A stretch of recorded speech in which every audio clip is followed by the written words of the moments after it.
welcome to the channel. If you're new here, welcome. If you've been here before, welcome back. Today I'm doing basically like a 1 year later with the Model Y redesign, codename Juniper. And so that redesign Model Y has been on the road for a year now, and we have had one for a year also. And after that 1 year with this Juniper model, I can honestly say like this car really has both been better and in some cases worse than the legacy model. Some of the upgrades are genuinely great, the ride quality, the sound system, and a few design improvements. They're really much better.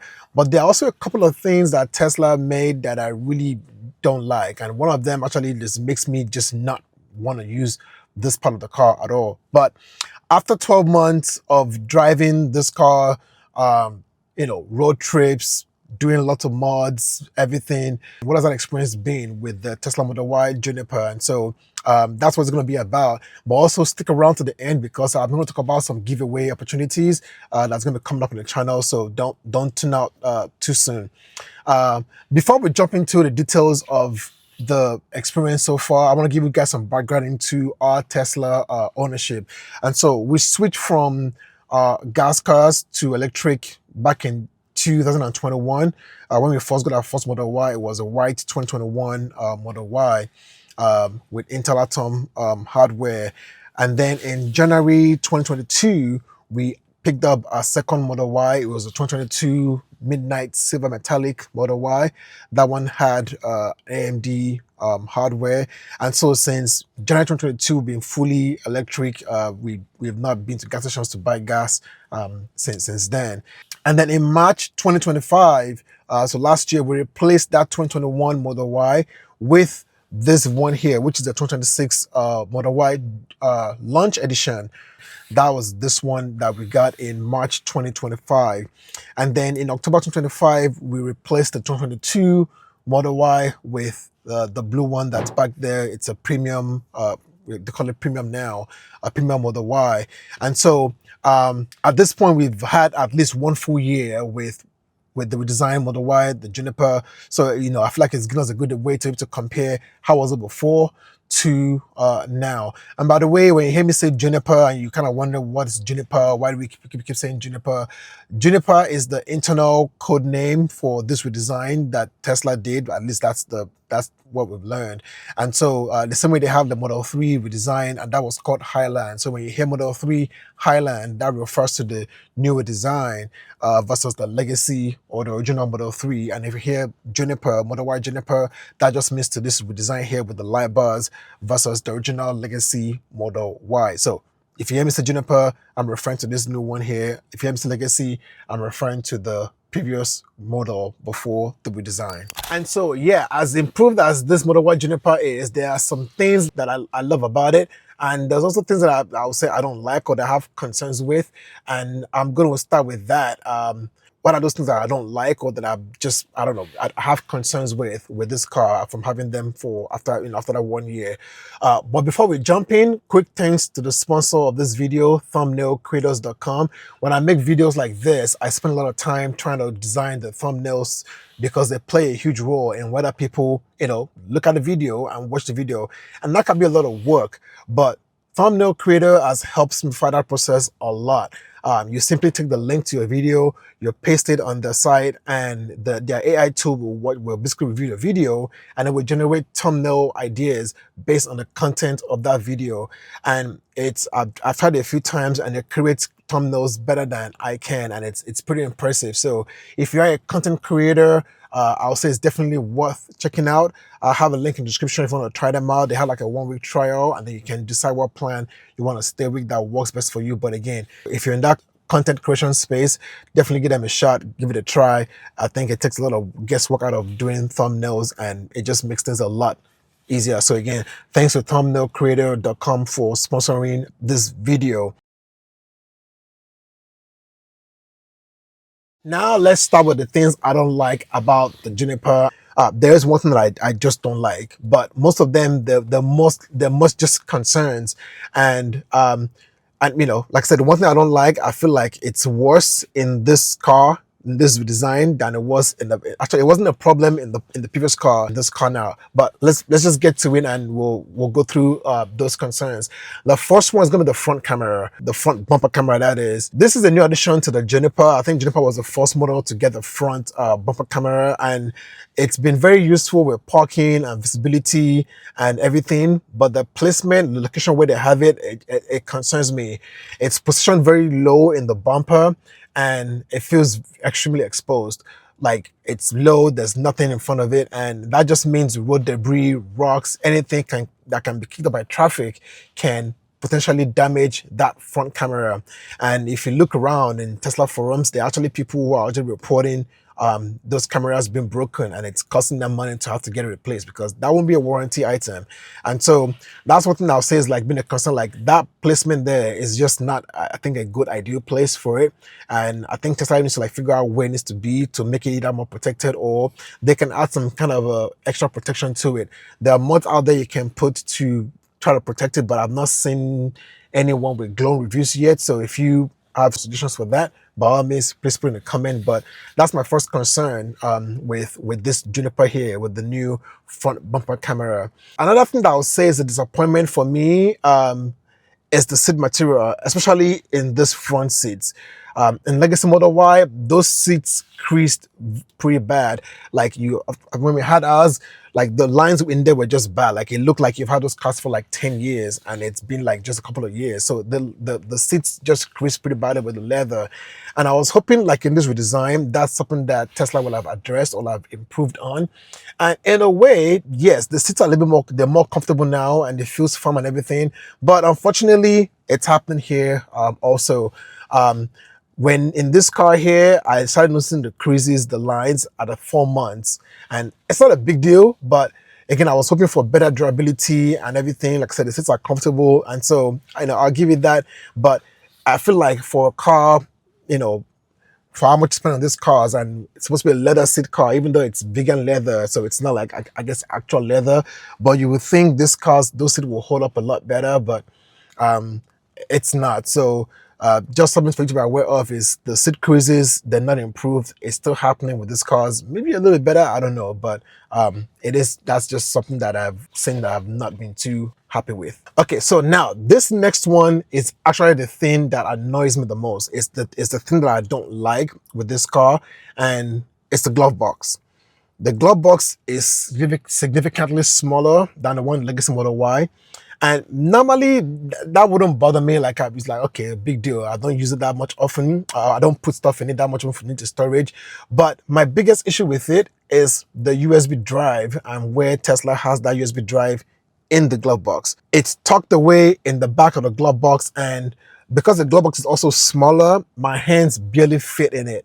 And when I need to remove that USB drive to download like dash cams or Central Mode videos or upload light shows, it's just, it's annoying. Like, it's a pain to take out, and it's even a worse pain trying to put that USB drive back in. You don't have enough room to like go in like this. Maybe it's just an issue with my hands. Maybe my hands are bigger than that space, but if you have smaller hands, it may not be a problem, but for me, it's annoying, it's irritating. So I'm thinking maybe I might do something where I use like a drive that's got a bit of a cable to it, so I can just plug that cable in. I can do my switching out from the drive. But I don't know if that will affect the recording abilities of this car. So, but yeah, that's the one thing that I would say is definitely worse in this car than the Legacy Model Y. But again, maybe it's just because of my hands. And another thing that I have a gripe with is also the carpet material that's all over this car. Like, especially on the door sills, that's like, I'm going to consider a heavy foot traffic area. Our previous Model Ys, Legacy ones, they had plastic in those areas, like the door sills and a lot of the place where there's high traffic, especially in the rear seats where, by the door, it was plastic. But in here, even in the trunk too, it's carpet everywhere. And the issue with that is like, it kind of makes cleaning a little bit harder, because this carpet material just traps dirt a lot easily. And it's not a major issue, especially when you have options where you can have protection things you can put on it. So again, when you have kids and you live in an area where you can track mud, sand, and stuff easily, those areas just get pretty dirty, and it just makes a lot of work to clean. So Not a big deal, but not my favorite design choice, I would say, with this car. So it's not all doom and gloom. These are just a few things that I would say, hey, heads up. That's my experience with this car so far. But like I said, there's a lot of improvements that has been made with this car, and compared to Legacy Model Y, one thing I'll say, at least after I have 1 year of having this car here, and because we've only had the other one for a few months, we were able to actually like have a good comparison between the Legacy and the Juniper, and be able to see, okay, yeah, it's better here. And so I would say ride comfort is definitely better. I think that's probably the first thing you would notice is the ride comfort coming from Legacy to this. Like between the updated suspension and the seats, car feels noticeably smoother. The road bumps feels less harsh, and the overall the ride feels a little bit more refined. So I think that's a good thing. The ride comfort is definitely good. Um, road noise is also improved. I would say I'm not gonna say the cabin is whisper quiet, but it's definitely better than Legacy Model Y. You have double pane windows all around now, where before it was just only in the front, and so the double pane windows do help. Now, it's not perfect yet. We still get a lot of road noise, wind noise, whether coming in, especially when you're on the highway. You can hear the wind noise still coming in, and um, a lot of times it's like coming from like the front window at the top here, and we had a Legacy Model Y too. I think it's just a Tesla problem that Tesla hasn't known. They don't know how to solve it yet, and so something we're just going to live with. But overall, the noise reduction is definitely improved, and you can notice that. And then one place I think Tesla really did a good job with this redesign here too is going to be the sound system, the speakers. I believe this Juniper model has more speakers than the Legacy, and if you get the settings tuned correctly, it sounds incredibly clean. I'm also a drummer. I play drums and I play often, and so sometimes when I really want to learn a song and hear a song and hear how the song goes, I come into the car and I play it, because you can hear it. It sounds so crisp. You can hear the different sounds and the different little accents in the song. In this car, like the clarity it's excellent. And so if you're an audiophile, you're into good audio, you would definitely appreciate the speakers in this car for sure. And then another thing that I think has also been definitely improved is this roof and the heat rejection. This roof now, they've been redesigned where, now it's got a silver lining in it. The Legacy Model Y had a good, at least for us anyway, even here living in Florida, Central Florida, where it gets pretty hot. The Legacy Model Y roof was pretty good, but in this one, I think it's definitely improved. The silver line that they have in there now definitely helps a lot. And by the way, if you look in the back of your roof, you will see like the last half a foot. It's like you're missing a tint. That's the silver lining that is not in that last part. I believe that's because of trying to reduce interference with antennas and whatnot. That's why they don't have that there. But that roof definitely rejects heat a lot better. And so, of course, if you park outside, for work, or your car's outside a lot, or you live in a hot climate, you can still benefit from using a roof sunshade. And I've reviewed one. I have one that's coming up also. You can still have a roof sunshade in here, but without a roof sunshade, I think it's definitely improved with the heat rejection. So definitely that's good. So what about range and battery improvement? Is there anything improved on that side? And honestly, when it comes to that battery performance, I don't think there's any major difference. The battery capacity and the model setup is still the same as what you have in the Legacy Model Y. And so nothing really has changed there. We've done the same road trips that we do, our typical road trips that we've done with Legacy. In this one, we've been to from Tampa to Atlanta, Georgia. We've gone to, across Florida, Miami, Fort Lauderdale, Port Canaveral, even Whitney City. And we still have to do the same number of stops that we typically did in our Legacy Model Y. And so there's I can't say there's any like big difference in there. Of course, if you come from a model that's got a significant battery degradation in that car to this, that's a new battery, you're going to have improved range. But in terms of like, are they different? No. And so don't expect you're going to get, 50, 100 more miles coming to this, model, the battery motor setup nothing is different there. It's about the same thing. So yeah. And then what about service issues? Like in the 1 year that we had this car, what issues that we had? And so honestly, when it comes to maintenance or service issues, I feel like we've been pretty fortunate with our Teslas. Even our legacy Model Ys, we didn't have too many issues with them that required us to be at a service center very often. And with this ones too, I would say that's been the case too. Although that being said, we have had some reports or some issues that we've had to take in. When we first got this one, and even that one too, there was a rattle that we used to get in the passenger front mirror. When you close the door, there'll be a rattle. And in this one, it turned out there was a loose clip that was in there, and they fixed that pretty easy. On the new one, I went to the service center and it could not be reproduced, and it's been gone since then. So but that was probably the one thing that we did. And then in this same one here, one thing that came up a lot that was mostly concerning, and it was, I used to get an error that would say the cabin radar is blocked and the front safety restraint system was disabled. And it would tell me to like remove whatever I was blocking. Like there's nothing blocking, and I made a service appointment. They replaced the cabin radar that was in that area over there, but the error still kept coming back. It wasn't coming back as frequently, but every now and then, like it will pop up and it will say cabin radar blocked, SRS, safety restraint system disabled. And after like a minute or two, it will go away. And even though there's nothing up there, nothing blocking it. And so I'm not sure what it is. The error hasn't shown up in a couple of months now, but so hopefully it's something that's been resolved finally. But that's the one thing that I would say it's been like the biggest concern that we've had when it comes to service issues with this car. And then recently, this same car, this showed up like last week. My light bar in the front, I noticed moisture in it. There was like significant moisture in it. I don't know how that happened. So I have a service appointment with Tesla and they're gonna come look at that. It's dried up now, but still, I'm not sure what happened in the first place. It originally happened after a year. And so they'll come look at that and we'll see. And honestly, that's been the thing that we've had. On the blue one, the biggest thing that I would say that we went to the service for was paint issues. When you open the doors, on the inside, when you open the hood or the front, on the inside and in like in the creases, you could tell it wasn't fully painted. It's like the car is like a dark, deep blue. On the inside, it's like light sky baby blue color.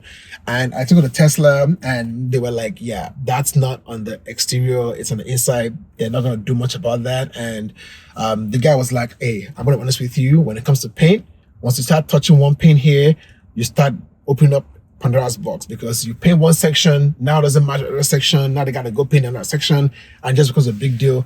And because it's not something that you can see from the outside, it's the mostly on the inside creases, which is like, you know what, it's whatever. So, but again, in terms of like with the motors, the batteries, systems, computer, everything, no issues that we've had so far. The cars have been pretty solid. So hopefully that's a sign that these cars are getting improved quality, and they're getting better with, those things.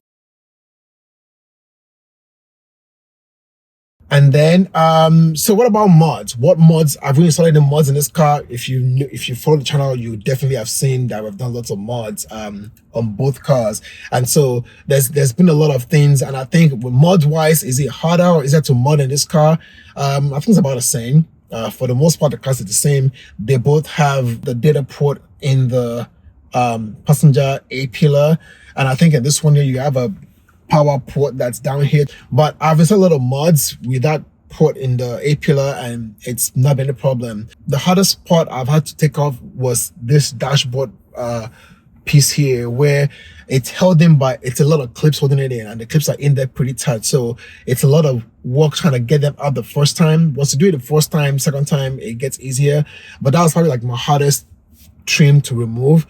And so, but like I said, it wasn't a big deal.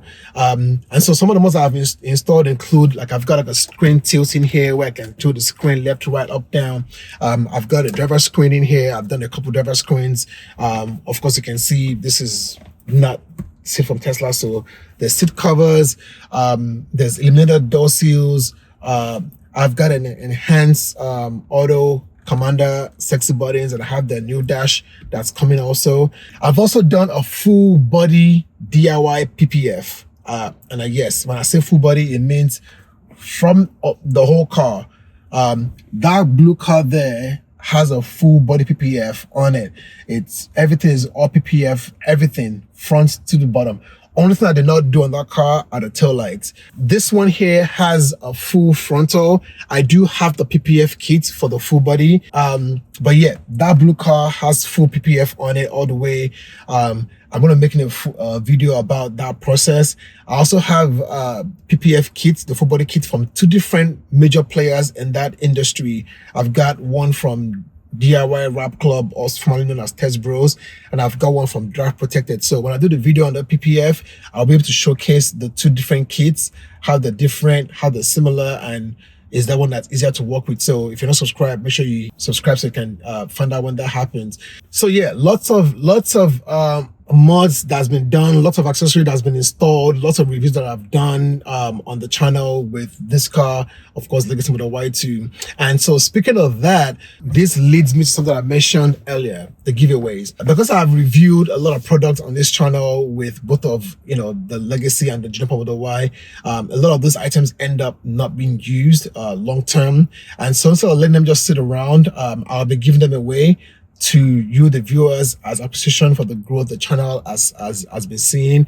And so if you're finding value in these videos, this is one way I like to show appreciation to you guys, just riding with me here. And so I have a separate video coming up at some point explaining that giveaway. It's going to be soon. And so if you're interested in any of the products that I've installed or reviewed, either for the Legacy Model Y or the Juniper, make sure you subscribe and keep an eye out for that video. There's going to be basically a lot of things that will be available for giveaway. Some things are not going to be available, but whatever's available, we'll go through them and you have the opportunity to be able to enter and get that for free as my appreciation to you guys for rocking with us. And so after 1 year with the Tesla Model Y Juniper and this one and that one for what, 4 or 5 months, is it any better than the Legacy Model Y? Overall, I'll say yes. The ride quality is better, sound system is better, it's lots of improvements and refinements across the board, right?